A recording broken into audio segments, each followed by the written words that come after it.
welcoming James Demeter of Demeter Amplification today. How you doing, James? Doing okay. Good. Thanks for coming out and showing us your new amplifier. Can you tell us a little bit about your amplifier?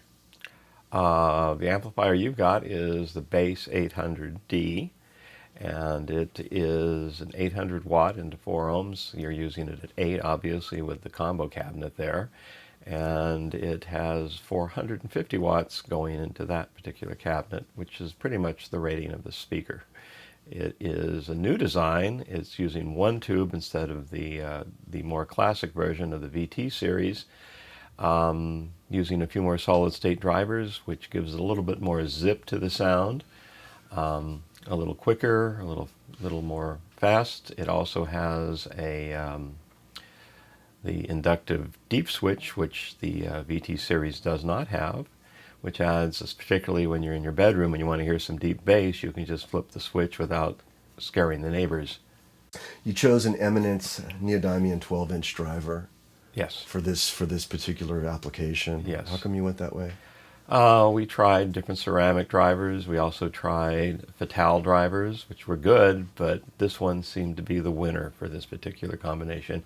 And it mated very beautifully with the 5-inch cone tweeter, which I decided to depart from the usual compression driver thing and use something a little more musical and consistent as you go from lows to highs, from cone to cone. And it seemed to work very well, very musical sounding, very natural. It's almost like it's not there, and that's cool, you know, because it's seamless. Can you tell us about the cabinet design and how that began and how you ended up to where it is now? Well, we started out, I guess, 2 years ago with just trying to basically kind of clone the original concept, which of course was the Portaflex cabinet. We soon discovered that a cabinet designed for 40 watts will definitely not do well with 400. And so after we blew the top off a few times, we decided we needed to rethink the whole thing. So we came up with a much more original design that basically we chamber the 12-inch speaker, which has the nice advantage that now you've got this storage area underneath your amp that you can put things in and not worry about punching holes in your woofer. It also strengthens the back so it doesn't move back and forth and dissipate power and rattle and cause all sorts of other problems that, you know, a Portaflex at 400 watts would certainly have. And finally, we had to have custom designed latches that could withstand the vibrations and actually make it possible to safely move the amp around, because almost every Portaflex I knew of in the old days would eventually break the latches and they'd rattle and cause all sorts of problems. So we had these modified latches from anvil cases, essentially, that hold the thing rock solid. Can you tell us about the available options for this new combo? Well, there's 2 options available. You can get this, you know, also as a head, of course, not just as part of the combo. And you can get the head in either a cage style, like you can see on the combo, or you can get it in an amp head, a standard Tolex type of amp head also.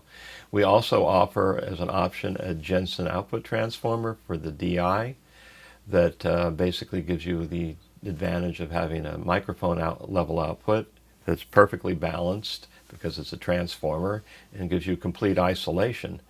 The standard model comes with a perfectly serviceable direct output also. It just comes out at line level, but both of them sound great. The Jensen just might add a little more flexibility, and if you're doing touring, protects you from all sorts of strange voltages that might be appearing out there, because you would be completely isolated, which is a nice safety factor. Oh, we also offer this in a 400 watt version with the B400D, which is very similar to the amp you have, but it does not have the deep switch in it. But other than that, they're pretty much identical. And it's smaller physically and weighs about 30% less also, if weight's an issue. And it will very adequately power it, although I would say maybe at the deep bass, the 800 might have just a slight edge. But they both sound wonderful, and there is, of course, a considerable cost savings going to the 400.